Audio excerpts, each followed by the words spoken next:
ፈሪሃ አሮንን እውነት ለእናቱ ይሄን ነገር እየነግራትና እናቱ እንድታርፍ እያደርጋት ይሆን በማለት ሁሉን ነገር ለመስማት ኦልሬዲ ተዘጋጅታለች። አሮንን አደራ ብለዋለች። ግን ደግሞ አሮን ከእናቱ እኔን ያስበልጠኛል፣ ቆይ ይሄን ነገር ሊያደርግልኝ ይችላል ወይስ እንዴት ነው? የማይሆን ከሆነ እኮ በጊዜ እኔና አጎቴ መሄድ አለብን ማለት ነው።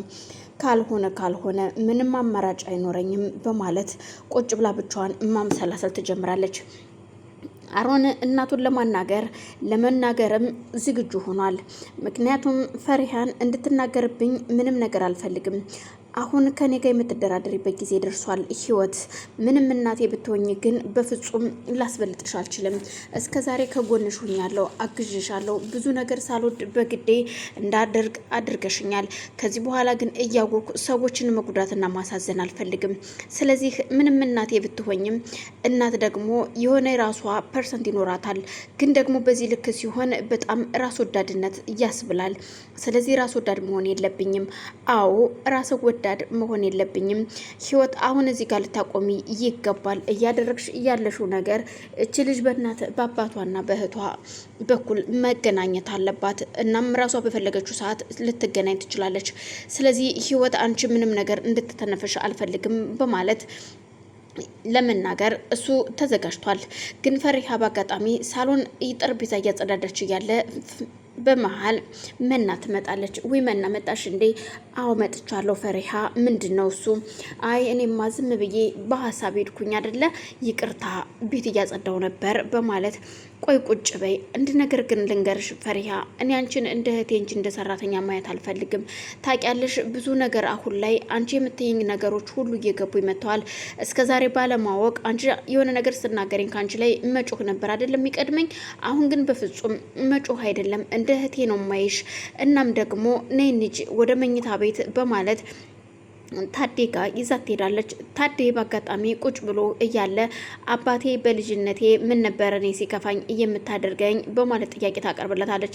ታዴም ድሮማ ሲከፋሽማ የኔ ልጅ ጸጉርሽን ይዤ ድብስብስ ሳረግልሽ ደስ ይልሽ ነበረ፣ እንጫወት ነበር በማለት እሺ እውነት አባዬ፣ አሁን ደህና ከሆንክ እኔን እንደ ድሮ ልታደርገኝ ትችላለህ ወይ በማለት ትጠይቀዋለች።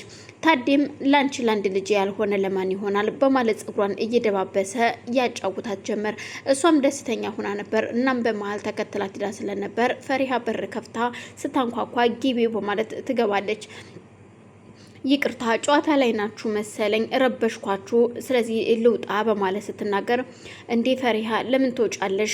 ነይ አንቺም የኛው ነሽ። አይ እናንተ እየተጫወታችሁ አንቺም ከኛ ጋር መጫወት አለብሽ ፈሪሃ፣ ወዴትም አትሄጂም በማለት መና መንገድ ትከፍታለች። ታዴማ እውነቷን ነው የኔ ልጅ ነይ፣ ለምንድን ነው እንደዚህ የሚከፋሽ? ምን ሆነሽ ነው በማለት አይ ምንም አልሆንኩኝም ታዴ ዝም ብዬ ነው በማለት ነገሮችን ለማድበስበስ ትሞክራለች። ነይ እዚህ ጋር ቁጭ በይ፣ እዩልክ በፊት ማለት ነው እኔን እንደምታጫውተኝ አሁን እሷን ደግሞ ማጫወት አለብን በማለት ለታዴ ትነግረዋለች። ታዴም ደስ ይለኛል የኔ ልጅ በማለት አልጋ ላይ መታ ቁጭ እንድትል ከመሀላቸው እያደርጓትና ፈሪሃን እየኮለኮሉ በትራስ እየደበደቡ ያጫውቷት ጀመር። ፈሪሃም እጅግ ደስ ብሏት ስለነበረ የእህትና የአባቴን ጣም ላቅ ነው ማለት ነው በማለት እጅግ ተደስታ ከነሱ ጋር ጨዋታዋን ትቀጥላለች። ታዴም ደስ ብሎ ስለነበር የኔ ልጅ እውነት እኔ እኮ እንደ ልጄ ነው ማይሽ፣ ከልጄ ለይቼ አይቼሽ አላቅም ፈሪሃ፣ ስለዚህ ከኔ አትራቂ ባክሽ በማለት ይነግራታል። አይ እየራኩኝ እኮ አይደለም ታዴ፣ ያው ቦታዬን ልወቅ በማለት ነው ስትለው በፍጹም ቦታሽ ሰራተኛ ቦታ አይደለም፣ እዚሁ እንደ ልጅ እንድትሆኝ ይፈልጋለሁ፣ አብራችሁ እንድትሆኑ ነው የምፈልገው የኔ ልጅ በማለት እሷም ደስ ብሏት ስለነበር አሁን መሄድ ይኖርብናል ወይስ እንዴት ነው? ትንሽ እንጫወትና ወዴት እንሄዳለን በማለት እዛው አልጋ ላይ ቁጭ ብሎ እየተጫወቱ ያለ በድንገት ህይወት ትመጣለች። ህይወት ስትመጣ ሶስቱንም ስታያቸው እየተጫወቱ ነበረ።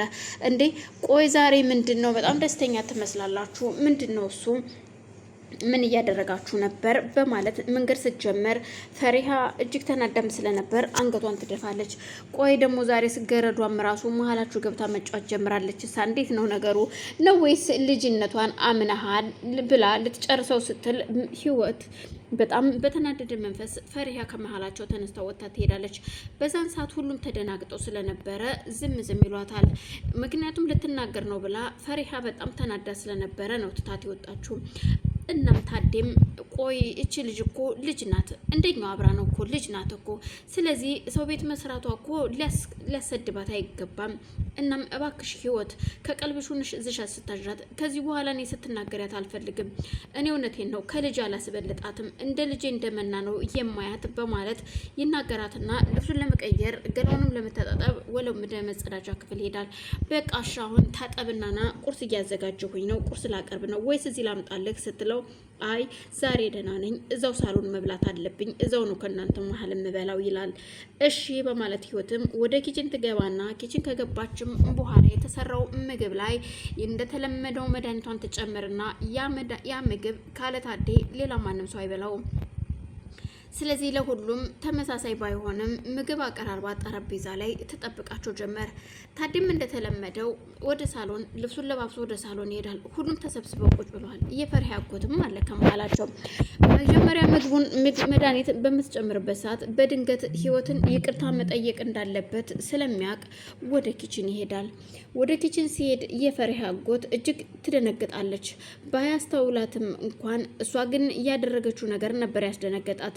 መድኃኒት እየጨመረች ነበር ታዴ ላይ እና ምንድን ነው ለምን መጣህ? ለምን ድምፅህን አጥፍተህ የመጣኸው? በማለት በድንጋጤ ታጣድፈው ጀመር። ቆይ እኔ የመጣሁትኝ ብቻሽን ስለሆንሽ ይቅርታ ልጠይቅሽ ነው። ምክንያቱም ትናንትና ላደረግኩት ነገር አየህ መጀመሪያ ነበር እንጂ ከዚህ በኋላ ይቅርታ መጠየቅ አይጠበቅብህም።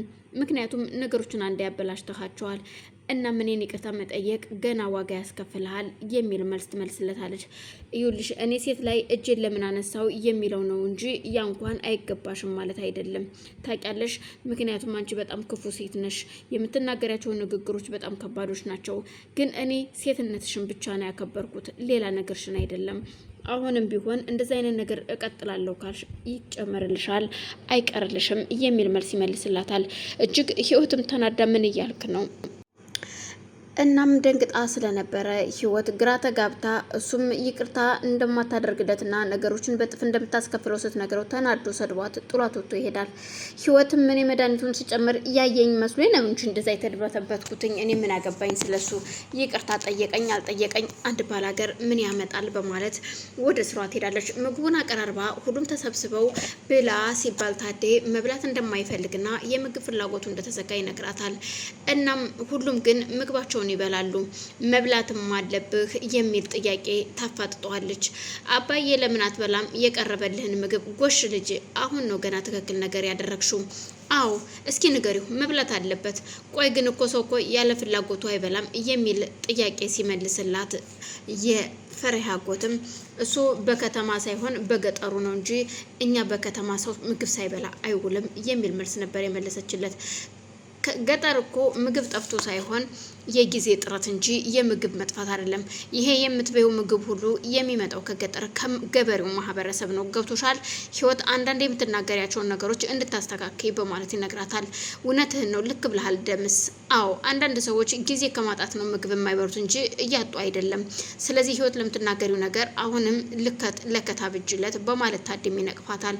እናም ምግቡን ካልበላ በቃ ዛሬም ይድናል ጤነኛ ይሆናል ብላ ስለምታስብ ምግቡን እንዲበላ እና እንዲታመም ታደርገዋለች። እሱም ሁሉም ሲጨቃጭቁት በቃ ብላላት እና ደስ ይበላት በማለት ምግቡን እሱም ይበላላታል። እጅግ ደስ ይላታል ምግቡን ሲበላላት። ምክንያቱም ከዚህ በኋላ ይሄ መድኃኒት አይረክስብኝም